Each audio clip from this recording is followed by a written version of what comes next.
It's one of the most debated topics here in the Northwest, the idea of removing dams to help restore salmon habitat. Right now, the federal government is considering a plan to breach 4 dams along the Snake River.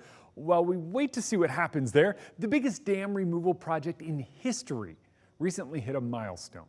Cale Williams with our Environment Northwest team shows us the work being done in Southern Oregon.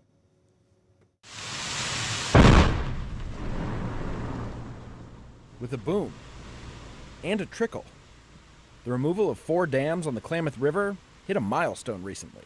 Poles have been placed at the bottom of the dams, and we're currently drawing down the water from the reservoirs. Lee Rahr, Director of Programs for Sustainable Northwest, said the drawdown of these reservoirs was a watershed moment. It's a huge milestone. It's a celebration. And that's partly because of the sheer scale of the project. It's, as you know, it's the world's largest dam removal effort.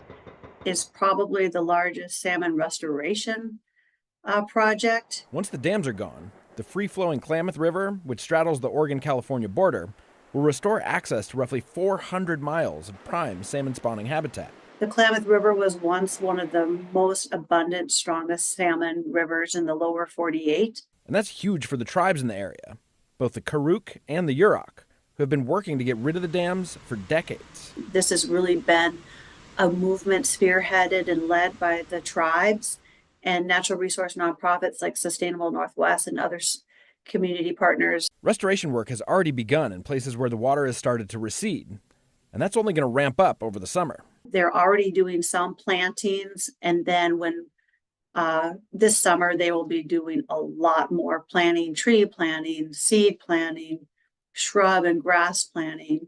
And by this fall, the Klamath will be returned to a state it hasn't seen for more than a century. It will be running free come September, October. There will be some downstream effects of the removal in the short term. There's a lot of sediment that's built up behind the dams, and a good chunk of that will be washing down the river. That means the water will look a bit murky for the next little while.